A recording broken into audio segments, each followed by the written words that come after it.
Welcome to the Dark Vault. Tonight, we are not telling the story of the Dyatlov Pass incident. We are telling the story of the men who climbed a frozen mountain expecting to rescue 9 lost hikers, and instead walked into one of the greatest mysteries of the 20th century. If you dare to open the vault, keep watching. The 26th of February 1959.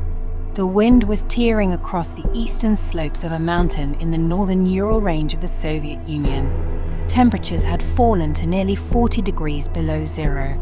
Snow covered everything. A rescue team had been searching for days. The hikers were experienced.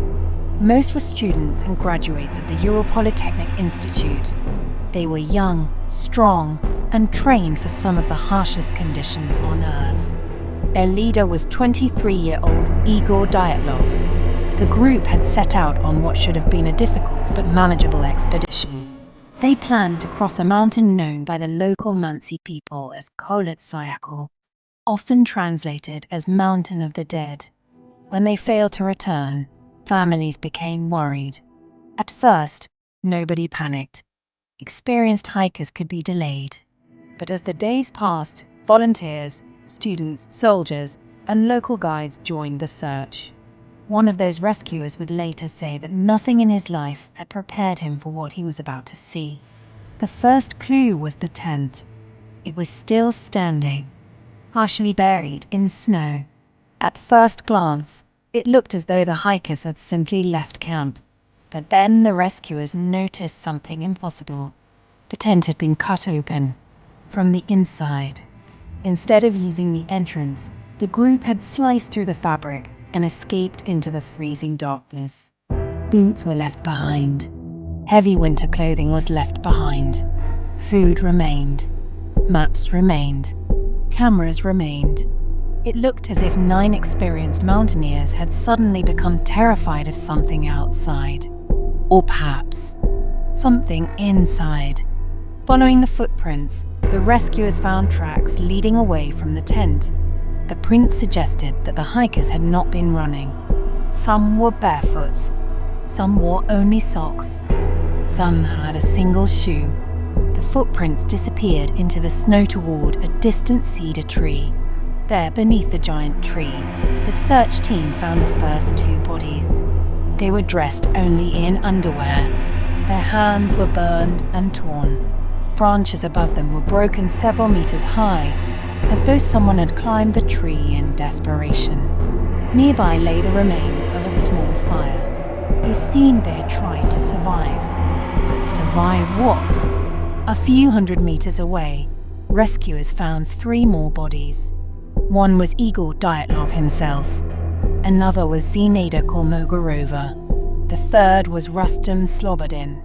All 3 appeared to have been trying to return to the tent, as if they had escaped from danger, only to realize that whatever they feared, the mountain itself was even deadlier. The official explanation at that stage was simple. They had died from hypothermia. Case closed. But 4 hikers were still missing. The mountain kept its secrets for another 2 months. In May, after the snow began to melt, the remaining 4 bodies were discovered in a ravine. And that was when the mystery truly began. Unlike the others, these hikers had severe injuries.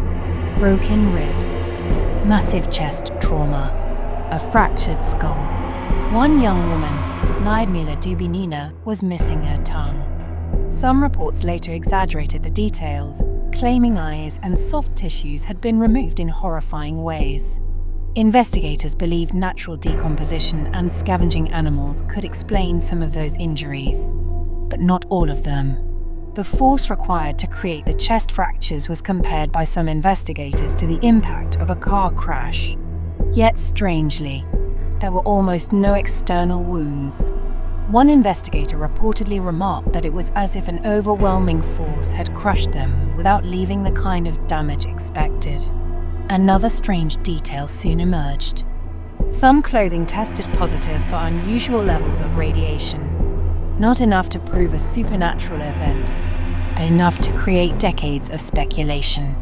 The Soviet investigation struggled to explain what had happened.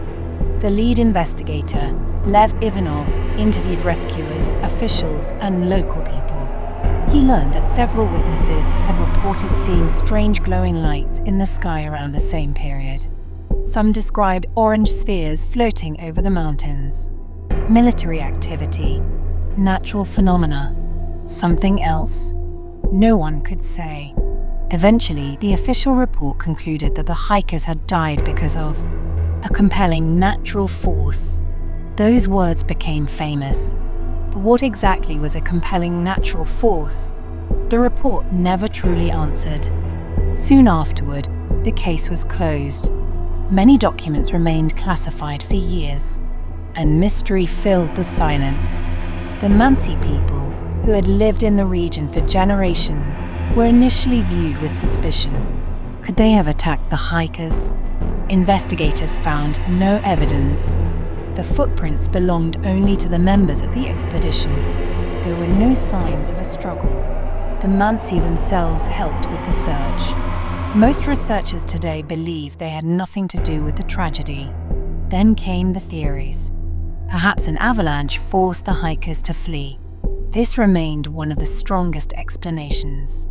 A small slab avalanche or unstable snowpack may have threatened the tent. The hikers could have escaped quickly, expecting to return. But in darkness and extreme cold, they became separated and disoriented. In recent years, scientists have used computer models to suggest that unusual snow conditions could have played a role. But critics point out that the slope was relatively gentle and rescuers reported little evidence of a major avalanche. Another theory blamed secret military experiments. The Soviet Union was conducting weapons tests. Could the hikers have wandered into the wrong place? The glowing lights, the radiation, the classified documents, all helped fuel the idea, but no definitive proof has ever emerged. Then there were the stranger theories. A Yeti attack, unknown creatures in the mountains, visitors from another world, paranormal forces connected to the ancient landscape. These ideas captured imaginations, but remain unsupported by evidence. Yet perhaps the most haunting theory is also the simplest. Imagine being one of those 9 hikers.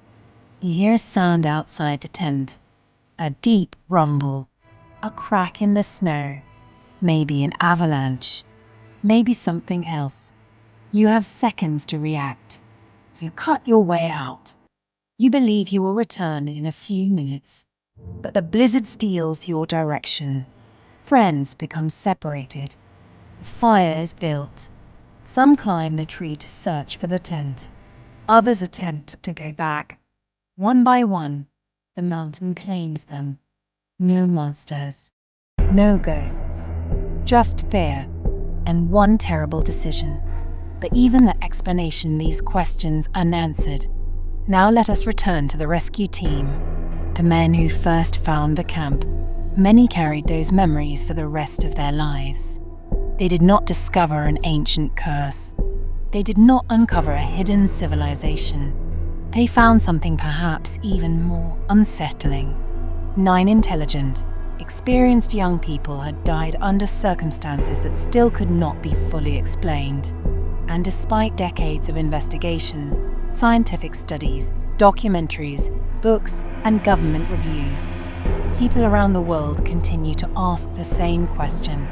What frightened them enough to leave the safety of their tent and walk into a Siberian night dressed for certain death? Was it nature? Was it human error? Was it a secret that vanished with the Soviet Union? Or was there something on the slopes of Koletskaya that none of the official reports ever understood? Perhaps the greatest mystery is not how they died. Perhaps it is that, after more than 60 years, we are still searching for the same answer as those rescuers walking through the snow. And maybe the mountain is keeping the truth locked away in its own dark vault. Thank you for watching The Dark Vault. What do you think happened on that frozen mountain? Was it an avalanche, a military secret, or something that has never been explained? Leave your theory in the comments below. And if you enjoy real mysteries, forgotten legends, and the stories history could never fully explain, subscribe to the Dark Vault and join us as we open another case file. Until next time, keep questioning the unknown.